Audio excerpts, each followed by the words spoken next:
ทักทายสบายดีทุกคนเรามาเจอกันอีกแล้วมื้อนี้ก็เป็นมื้อวันที่10เดือน7ปี2025เนาะทุกคน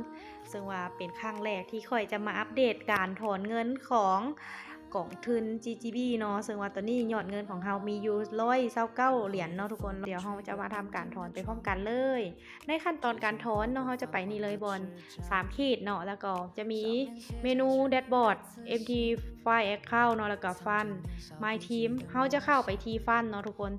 นี่เลย Withdraw เนาะทุกคนก็จะมีประวัติการถอนแล้วก็มีถอนเนาะนี่ค่อยจะเอาประวัติให้ทุกคนได้เบิ่งเนาะนี่เลยซึ่งว่าเราก็ถอนไปหลายครั้งแล้วทุกคนนี่เลยเห็นบ่นี่จะเป็นประวัติการถอนเนาะนี่เลยทุกครั้งในการถอนเนาะจะมีค่าธรรมเนียมอยู่ที1เหรียญโอเคทีนี้เราจะทำการถอนเลยเนาะวันนี้เนาะไปที่ Withdraw แล้วก็ไปตัวทั้งเทิงนี่เนาะโอเคมี$128และที่นี่ตัวนี้เราจะใส่เป็นจำนวนเงินเนาะ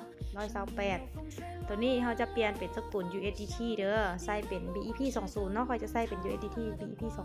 20ในส่วนของการถอนจะมีค่าธรรมเนียมอยู่1เหรียญเนาะเราถอน128เงินจะเข้าตัวจริง127เนาะซองนี้เราจะใส่เป็นเลขกระเป๋าเนาะทุกคน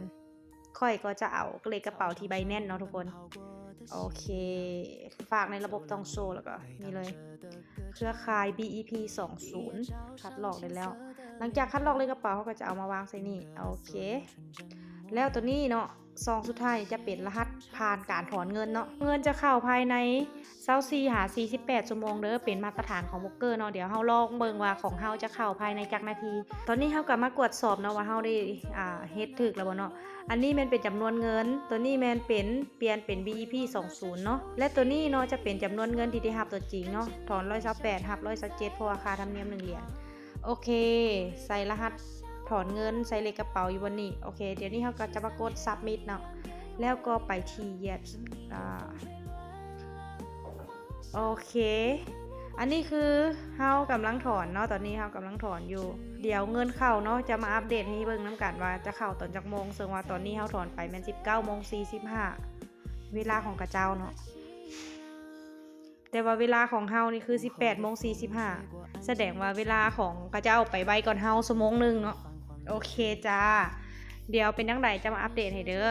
จะมาอัปเดตเนาะหลังจากที่เราทำการถอนเงินไปโอเคไปประวัติการถอนเงินนี่แม่นเราเข้ามาปั้นแล้วก็ไปวิดดอเนาะแล้ว Withdraw History เนาะทุกคนแตะใส่ซึ่งว่าประวัติการถอนของเรานี่เห็นว่าตอน 19:45 เนาะตอนนี้คือเงินเข้ามาที่ใบแน่นเป็นที่เรียบร้อยแล้วเด้อเนาะนี่เลย127เหรียญ127เหรียญเนาะก็คือเข้ามาตอน 21:14 นาทีเนาะก็ถือว่าบ่ได้โดนปานใดเนาะทุกคนก็ประมาณ3ชั่วโมงเงินก็เข้าแล้วเนาะเพราะว่าตอนค่อยถอนมันประมาณ18โมง19:21เนาะประมาณนี้คือว่าเงินเข้ามาเป็นที่เรียบร้อยแล้วโอเคในส่วนของกองทุน GGB เนาะถือว่าการฝากการถอนสะดวกสบายเนาะเป็นระบบมาตรฐานสากลเด้อทุกการลงทุนมีความเสี่ยงเนาะอาจจะบ่เหมาะกับไผหลายคนถ้าว่าผู้ใดที่ว่าสนใจอยากสร้างรายได้เนาะควรศึกษาเรียนรู้ด้วยตัวเองมั่นใจจึงค่อยลงทุนถ้าบ่มั่นใจบ่ต้องลงทุนเนาะเพราะว่าการลงทุนแบบนี้มันมีความเสี่ยงอยู่แล้วนะถ้าเฮารับความเสี่ยงบ่ได้ก็บ่ต้องลงทุนเนาะสำหรับวิดีโอนี้ก็ต้องฝากทุกคนไว้เพียงเท่านี้เด้อขอลาไปก่อนเนาะบ๊ายบาย